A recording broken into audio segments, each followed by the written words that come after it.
All right, it is time now for Daybreak and 10 on Color 10. We are on the air with you for the next 10 minutes without commercials beginning right now. And first, let's head on over to meteorologist Elisa Rafa with our forecast. Good morning, Elisa. Good morning. We are starting out with pretty sunshine in Springfield right now. Clear skies, dry roads, and a warm temperature at 70 degrees. Dew points are sticky in the middle 60s. It's 72 degrees in Branson and 73 degrees to start in West Plains. Most kiddos are homeschooling today, so you'll find sunshine to start and increasing in clouds this afternoon with a couple of spotty showers and storms possible later on today with that high around 90 degrees. A couple of showers and storms today will be fueled by tropical air mass like the heat and humidity.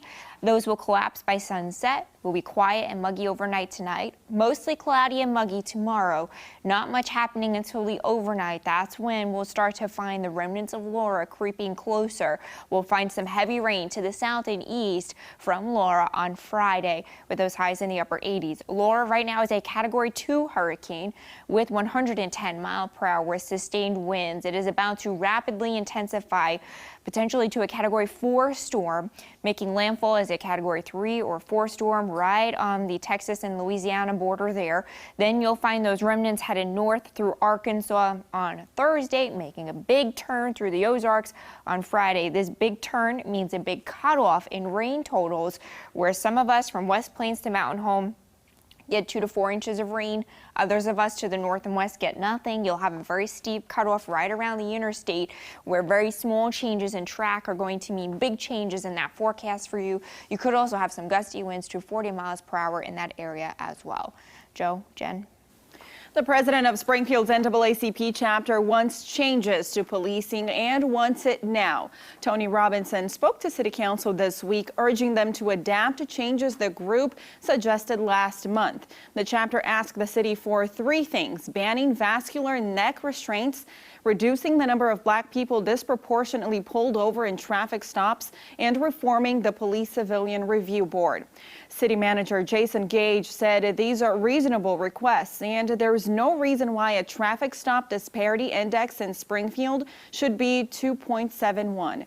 That number means there are 2.71 more people of color being pulled over in traffic stops than white people. Gage said the city continues to try and find out why the difference is this high.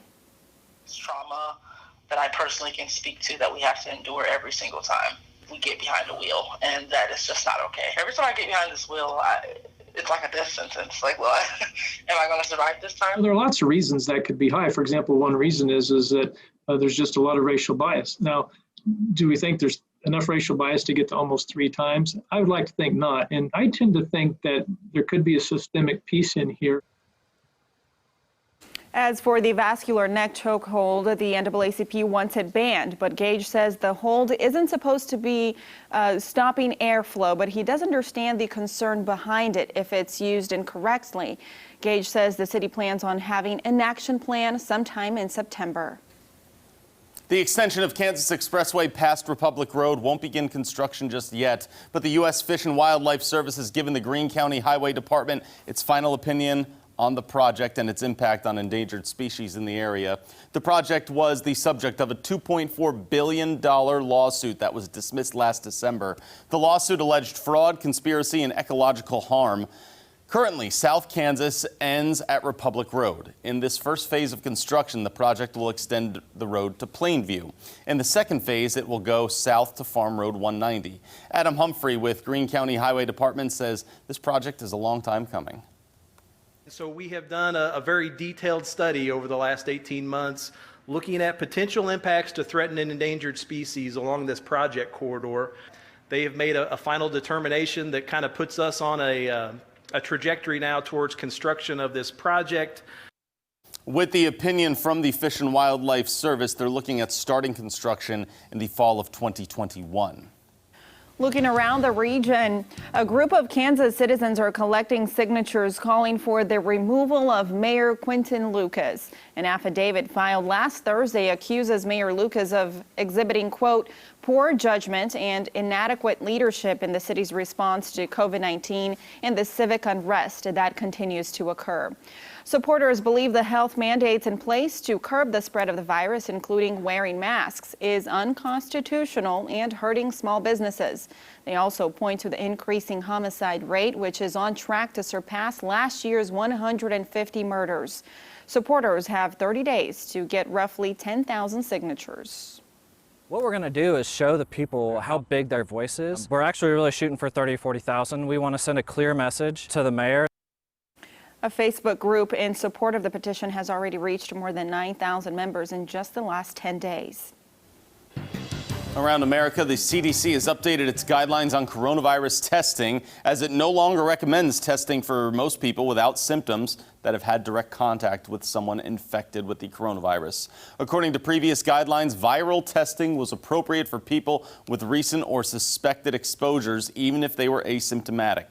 The agency says people without COVID-19 symptoms who also have not been in close contact with someone with a known infection do not need a test. The CDC did not explain the reasons for change. A combat veteran was shot and killed in Texas following a mental health check. Authorities say 31-year-old Javier Salazar was killed by a deputy after attempts to de-escalate the situation. Deputies spent 30 minutes talking with Salazar, trying to get him help. As deputies approached Salazar, a struggle happened and he allegedly went for a gun, and that's when he was shot and killed. The deputies involved were wearing body cameras.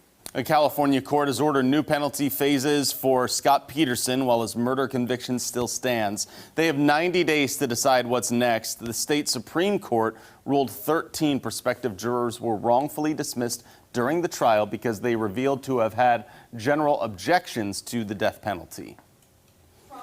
Laura came through Haiti, killing and damaging streets and homes. Making news around the world for you, heavy flooding in northern Afghanistan has killed 25 people and injured 40 others. Rescue teams continue working to locate those buried under hundreds of destroyed homes. The flooding started in the central part of the province last night following heavy rain. The government has been called on to deliver aid and provide immediate support for workers digging through mud to reach those trapped. Checking back in on Laura now. Tropical storm Laura came through Haiti and killed many and damaged streets and homes there. At least 21 people were killed in total, mainly from flash flooding that turned the capital's roads into raging rivers, and 198 families were left homeless. 5 people were still missing on Tuesday, including a woman whose baby was already found dead after their car got stuck in flooding. Locals fear Laura is just a small preview of what's to come with the hurricane season peaking in September. Here's a look at what's up on CBS This Morning. Coming up, Hurricane Laura is building strength as it heads to the Gulf Coast. 500,000 people are evacuating. Plus, how to bus kids to and from school safely in the age of coronavirus. Coming up on CBS This Morning.